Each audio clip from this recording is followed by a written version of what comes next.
অমুক হুজুরে সুপারিশ করবে, ওনার 100 বগি সহ রেলগাড়ি আছে, এটা আমাকে ভেস্তে নিয়ে যাবে, আর নাহলে তো 32 তলা জাহাজ আছে, আমাকে ভেস্তে নিয়ে যাবে। এটা আপনারাই নির্ণয় করে নিলেন আগে নিজেরা। কে ক্ষমতা দিয়েছে আপনাদেরকে এই লোকগুলো সুপারিশকারী নির্বাচন করার জন্য? বলেন, কার আদেশে এই লোকগুলোকে আপনারা সুপারিশকারী বানালেন সেটা বলেন, কে বলেছে? আল্লাহর কাছে যান, তখন দেখবেন যে এই সমস্ত ভণ্ডামি ভুয়ামি তোমরা কেন করেছো। আমি বলেছি যে অমুকে সুপারিশ করবে। এভাবে মানুষ ধর্ম ব্যবসা করে পৃথিবীতে কোটি কোটি টাকা, হাজার হাজার কোটি টাকার মালিক হচ্ছে তারা। জিনিসটা লক্ষ্য করেন ঠান্ডা মাথায়, নিজের সুস্থ মাথায় চিন্তা করেন। একটা লোক এই দিন করার জন্য, ধর্ম পালন করার জন্য তারা যান, মাল, বাড়িঘর সব যায়, শেষে কিছু থাকে না। আর একটা লোক এই একই ধর্ম করে, এই ধর্ম দ্বারা সে হাজার হাজার কোটি টাকা কামাই করে। এই দুইটা লোক তো আল্লাহর কাছে হাজির হবে। এই লোকটার কি অপরাধ আর এই লোকটার কি গুণ? কাজে এগুলি সব আমরা নিজেরা কাল্পনিক, আমরা নিজেদের মনে যা চায় তাই আমরা করছি, আমরা কোরআনের দিকে খেয়াল করছি না। চ্যানেলটি সাবস্ক্রাইব করে আমাদের সঙ্গেই থাকুন। ওয়াইযা তুতলা আলাইহিম আয়াতুনা বায়্যিনাত, যখন তেলাওয়াত করা হয় তাদের উপরে আমার আয়াতগুলি স্পষ্ট উজ্জ্বল। ক্বালাল্লাযীনা, বলে তারা, লা ইয়ারজুনা লিকাআনা, যারা আমার সাক্ষাতের আশা করে না, তারা বলে এতেবে কোরআনিন গায়রে হাযা, এই কোরআন পাল্টে অন্য কোরআন নিয়ে আসো। এই কোরআনে আমাদের দেবদেবীর বিরুদ্ধে কথা, আমাদের লাতজ্জা মানাত এদের বিরুদ্ধে কথা, আমাদের বাপদাদার ধর্মের বিরুদ্ধে কথা, এই কোরআন আমরা মানব না। এই কোরআন পাল্টে তুমি অন্য কোরআন নিয়ে আসো, যেতে এগুলি থাকবে না, আমাদের বিরুদ্ধে কোনো কথা থাকবে না, এমন কোরআন নিয়ে আসো। আও বাদদিলহু, অথবা তুমি কোরআনকে পাল্টাও, বদলি করো। আল্লাহ বলেন, কুল, আপনি বলুন, মা ইয়াকুনু লি আন উবাদদিলা মিন তিলকাই নাফসি, আমার কোনো অধিকার নাই যে আমি এই কোরআনকে বদলাবো, পাল্টাবো আমার নিজের পক্ষ থেকে, এমন কোনো অধিকার আমার নাই। ইন আত্তাবি ইল্লা মা ইউহা, নিশ্চয়ই আমি উহারই অনুকরণ করি যে আমার কাছে ওহী আসে। ইন্নী আখাফু, নিশ্চয়ই আমি ভয় করছি, ইন আসাইতু রব্বি, যদি আমার রবের নাফরমানি করি, অবাধ্য হই, আযাবা ইয়াউমিন আযীম, বড়দিনের শাস্তির। বড়দিনের শাস্তির সিদ্ধান্ত হবে, যেই দিনটা 50,000 বছরের সমান একদিন, সেই দিন বিচার হবে, ফয়সালা হবে, সেই দিনের শাস্তির আমি ভয় করি। আল্লাহ বলেন, আপনি বলুন, ফাকাদ লাবিস্তু ফীকুম উমরাম মিন ক্বাবলি, নিশ্চয়ই আমি অবস্থান করেছি তোমাদের মধ্যে, উমরাম মিন ক্বাবলি, ইতিপূর্বে আমার জীবনের বিরাট একটা অংশ, আফালা তাআকিলুন, তোমরা কি জ্ঞান রাখো না? নবুয়ত কবে আল্লাহ রাসূল পেয়েছেন, এটা নিয়ে কত তর্ক বিতর্ক দেখেন। এগুলো অযথা তর্ক বিতর্ক, অর্থাৎ আমরা কোরআনের দিকে আমাদের মন নাই। কোরআনে কি বলেছে দেখেন, ফাকাদ লাবিস্তু ফীকুম উমরাম মিন ক্বাবলি, আমি অবস্থান করেছি আমার জীবনের বিরাট একটা সময়, আফালা তাআকিলুন, তোমাদের কি জ্ঞান নাই? আমি দীর্ঘ 40 বছর তোমাদের মধ্যে পার করলাম, তখন কি আমি তোমাদেরকে এগুলো বলেছি কিছু? তোমরা আমাকে কত সম্মান করেছো, আমাকে সাদেক আল-আমিন বলেছো, আমার সালিশি ব্যবস্থা তোমরা মেনে নিয়েছো, আমি তোমাদের কাছে কত প্রিয় ছিলাম। তা আমি কি এই জীবনের এই বিরাট অংশ আমি তোমাদের মধ্যে পার করেছি, তখন কি আমি তোমাদেরকে কিছু বলেছি? সে কথাটা আল্লাহ বলছে যে আপনি বলেন, লাকাদ লাবিস্তু ফীকুম উমরাম মিন ক্বাবলি, আমি জীবনের বিরাট একটা অংশ তোমাদের মধ্যে পার করেছি, আফালা তাআকিলুন, তোমাদের কি জ্ঞান নাই? তো এ কথার পরেও আপনারা চিন্তা করবেন যে রাসূল নবী কবে? এই যে কাল্পনিক কথাগুলি, মনের সৃষ্টি, শয়তানের প্রভাবে যে কথাগুলি বলা হচ্ছে, জাল হাদিসের প্রভাবে যে কথাগুলি বলা হচ্ছে, আপনারা কোরআন পাককে কোথায় রাখছেন সেটা বলে। এই যে কোরআনের স্পষ্ট কথা যে আমি জীবনের বিরাট একটা সময় তোমাদের মধ্যে পার করলাম, আফালা তাআকিলুন, তোমাদের জ্ঞান নাই। আমি তখন বলেছি, মুহাম্মদ সাল্লাম কি তখন তার বাপদাদার ধর্মের বিরুদ্ধে বলেছে? আর ওরাও কি মুহাম্মদ সাল্লামের শত্রুতা করেছে? তারা তো তাকে সাদেক আল-আমিন উপাধি দিয়েছে। কাজেই নবুয়ত যখন তিনি লাভ করছেন তখন থেকেই তার শত্রুতা, তার সাথে শত্রুতা শুরু হয়েছে। কাজেই নবুয়ত তিনি 40 বছরেই লাভ করেছে, এটাই স্পষ্ট কোরআনের কথা। ফামান আযলামু মিম্মান ইফতারা আল্লাহ কাযিবান, কে বড় জালেম ওই ব্যক্তি চেয়ে যে আল্লাহর উপরে মিথ্যা রচনা করে, অর্থাৎ আল্লাহ যা বলে নাই ওরা বলে যেটা আল্লাহ বলেছে।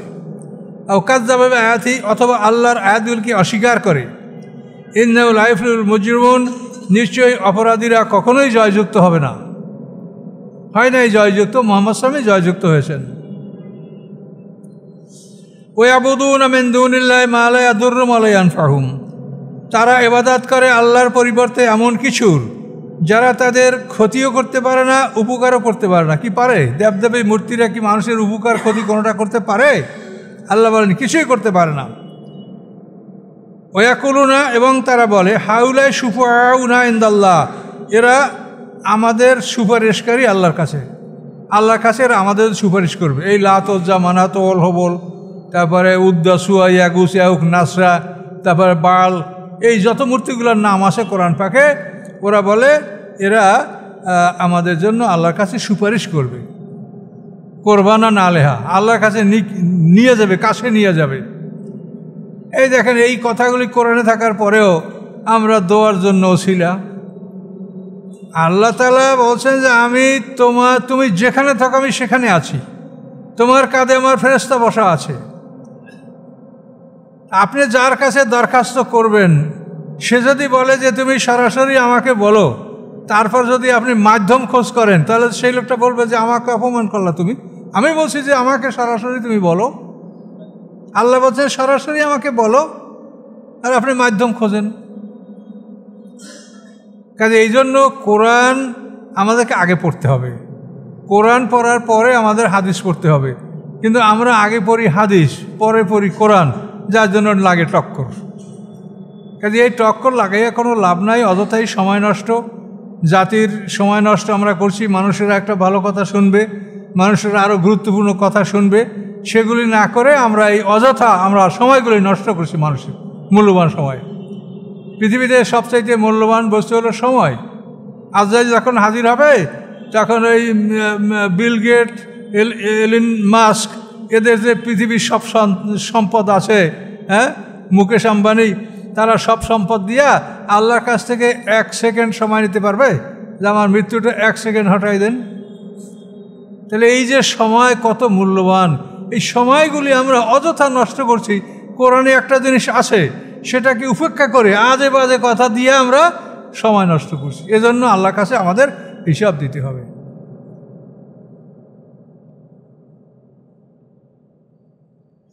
এখন ওরা বলে যে হাউলায় শুফাউনা ইনদাল্লাহ, এরা আমাদের সুপারিশকারী আল্লাহর কাছে, আল্লাহর কাছে সুপারিশ করবে আমাদের জন্য। আল্লাহ তার জবাব কি দিচ্ছেন বলেন? কুল, আপনি বলেন, আতুনাব্বিউন আল্লাহ বিমা লা ইয়ালামু ফিস সামাওয়াতি ওয়ালা ফিল আরদ, তোমরা কি আল্লাহকে এমন খবর শোনাচ্ছ আকাশ পৃথিবীর মধ্যে যে খবর আল্লাহ জানে না? তোমরা আল্লাহকে এমন খবর শোনাচ্ছ আকাশ পৃথিবীর মধ্যে যেটা আল্লাহ জানে না? আল্লাহকে তোমরা জানাচ্ছ? কত বড় কথা! তোমাদের সুপারিশ কে করবে সেটা আল্লাহকে তোমরা জানাও, আল্লাহ জানে না যে সুপারিশ কেউ করতে পারবে না। আর যদি কেউ করতে পারে সে আল্লাহর অনুমতিক্রমে করতে পারবে। তোমরা ইচ্ছা করে মনোনয়ন করবা যে উনি সুপারিশ করবে, এটা হবে না। কে করতে পারবে সেটা আল্লাহ, তার আদেশ তিনি দিবেন, যাকে আদেশ দিবেন সে সুপারিশ করতে পারবে। কিন্তু সেটা আপনারাই এদিক দিয়ে সুপারিশকারী আকারে নির্ধারণ করিয়া কনফার্ম করে নিয়েছেন, অমুক হুজুরে সুপারিশ করবে, ওনার 100 বগি সহ রেলগাড়ি আছে, এটা আমাকে ভেস্তে নিয়ে যাবে, আর নাহলে তো 32 তলা জাহাজ আছে, আমাকে ভেস্তে নিয়ে যাবে। এটা আপনারাই নির্ণয় করে নিলেন আগে নিজেরা। কে ক্ষমতা দিয়েছে আপনাদেরকে এই লোকগুলো সুপারিশকারী নির্বাচন করার জন্য? বলেন, কার আদেশে এই লোকগুলোকে আপনারা সুপারিশকারী বানালেন সেটা বলেন, কে বলেছে? আল্লাহর কাছে যান, তখন দেখবেন যে এই সমস্ত ভণ্ডামি ভুয়ামি তোমরা কেন করেছো। আমি বলেছি যে অমুকে সুপারিশ করবে। এভাবে মানুষ ধর্ম ব্যবসা করে পৃথিবীতে কোটি কোটি টাকা, হাজার হাজার কোটি টাকার মালিক হচ্ছে তারা। জিনিসটা লক্ষ্য করেন ঠান্ডা মাথায়, নিজের সুস্থ মাথায় চিন্তা করেন। একটা লোক এই দিন করার জন্য, ধর্ম পালন করার জন্য তারা যান, মাল, বাড়িঘর সব যায়, শেষে কিছু থাকে না। আর একটা লোক এই একই ধর্ম করে, এই ধর্ম দ্বারা সে হাজার হাজার কোটি টাকা কামাই করে। এই দুইটা লোক তো আল্লাহর কাছে হাজির হবে। এই লোকটার কি অপরাধ আর এই লোকটার কি গুণ? কাজে এগুলি সব আমরা নিজেরা কাল্পনিক, আমরা নিজেদের মনে যা চায় তাই আমরা করছি, আমরা কোরআনের দিকে খেয়াল করছি না। সেই জন্য আল্লাহ বলছেন যে তোমরা কি আল্লাহকে অজানা জিনিস শোনাচ্ছ? অমুকে সুপারিশ করবে তোমার?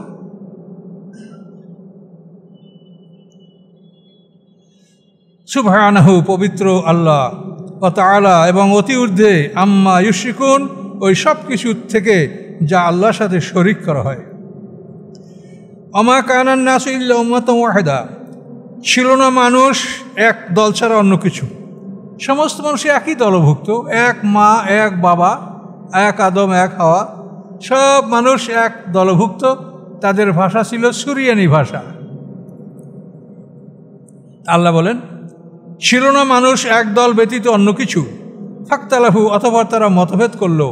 আল্লাহ বলেন লাউলা কালেমাতুন সাবাকাত, যদি না হতো আমার বাণী পূর্ব নির্ধারিত, মের রব্বিকা তোমার রবের পক্ষ থেকে, লাকুজিয়া বাইনাহুম তাহলে ফয়সালা করে দেওয়া হতো তাদের মধ্যে, ফিমা ফিহি আখতালিফুন যে সমস্ত বিষয় নিয়ে তারা মতভেদ করছে।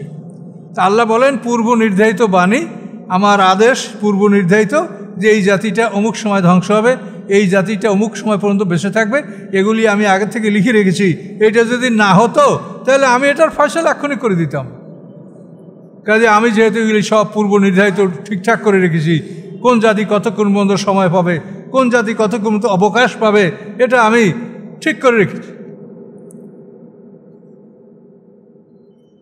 ওয়াকুলুনা লাউলা উনজিলা আলাইহি আয়াতুম মির রাব্বি, তারা বলে যে তার উপরে আল্লাহর পক্ষ থেকে কোনো নিদর্শন কেন আসে না, মুজিজা নিদর্শন।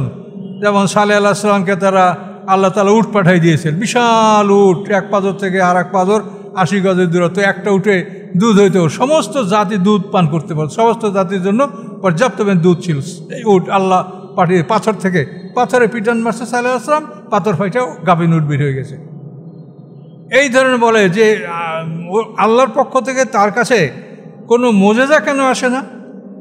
কুল, আল্লাহ বলেন ফাকুল আপনি বলুন, ইন্নামাল গায়বু লিল্লাহ, গায়েবের সমস্ত ইলম আল্লাহর, ফান্তাজিরু অপেক্ষা করো, ইন্নী মাআকুম মিনাল মুনতাজিরিন, আমি তোমাদের সাথে অপেক্ষমান থাকছি।